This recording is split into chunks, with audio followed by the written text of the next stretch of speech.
Hello കൂട്ടുകാരെ, എൻ്റെ കുറച്ച് രാവിലത്തെ വിശേഷങ്ങൾ കാണാം. രാവിലെ തന്നെ എൻ്റെ അച്ചാച്ചി ജോലിക്ക് പോകുകയാണ്. ഫോൺ എടുക്കാൻ മറന്നുപോയിട്ട് പിന്നെ ഞാൻ ഓടിക്കൊണ്ടുപോയി കൊടുത്തേ. അങ്ങനെ അച്ചാച്ചി പോകുന്ന കണ്ടിട്ട് ഞാൻ വീട്ടിലോട്ട് കയറുകയാണ്.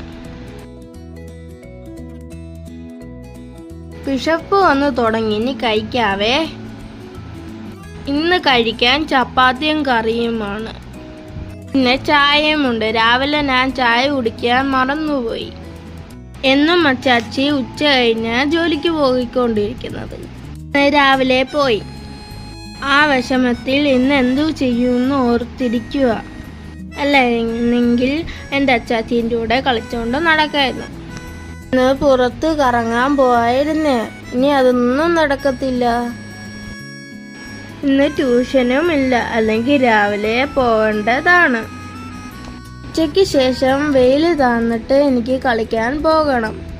അതേ കൂട്ടുകാരെ, നിങ്ങളെല്ലാവരും ഫുഡ് കഴിച്ചോ? ഞാൻ വിഷമിച്ചിരിക്കുന്നത് കണ്ടിട്ട് അമ്മ എനിക്കൊരു സർപ്രൈസ് ഉണ്ടെന്ന് പറഞ്ഞു. അത് വേറെ ഒന്നുമല്ല കൂട്ടുകാരെ, ബൺമസ്കി ഉണ്ടാക്കാനുള്ള സാധനങ്ങളാണ്. ഇന്ന് ബൺമസ്കി കഴിക്കാനിരുന്നയാ. അച്ചാച്ചിക്ക് ഇന്ന് ജോലി ഉണ്ടാണ്ട് പുറത്തു പോകാൻ പറ്റത്തില്ല. അതുകൊണ്ട് വീട്ടിലുണ്ടാക്കാന്ന് വിചാരിച്ചു. എല്ലാം വാങ്ങി അച്ചാച്ചി വെച്ചിട്ടാ പോയത്. എനിക്കിഷ്ടപ്പെട്ട മാഷ്മലയ ഇതിൻ്റെ കൂടെ ഉണ്ട്. ഇപ്പം ചെറിയ ഹാപ്പിയൊക്കെ ആയി. വീഡിയോ കാണുന്ന എല്ലാ കൂട്ടുകാരും സബ്സ്ക്രൈബും ഷെയറും ലൈക്കും ചെയ്ത് സപ്പോർട്ട് ചെയ്യണേ. പിന്നെ ഇതൊക്കെ കഴിച്ച് കുറച്ചു നേരം ഇരുന്ന് പഠിച്ച് പിന്നെ TV കണ്ട് അങ്ങനെയൊക്കെ സമയമൊക്കെ പോയി. ഉച്ച കഴിഞ്ഞ് ഞാൻ ബൺമസ്കി ഉണ്ടാക്കുന്നുണ്ട്. അതിൻ്റെ വീഡിയോ എടുക്കാവേ. ഉണ്ടാക്കിയിട്ട് നല്ലതാണെങ്കിൽ ഞാൻ വീഡിയോ ഇടാവേ.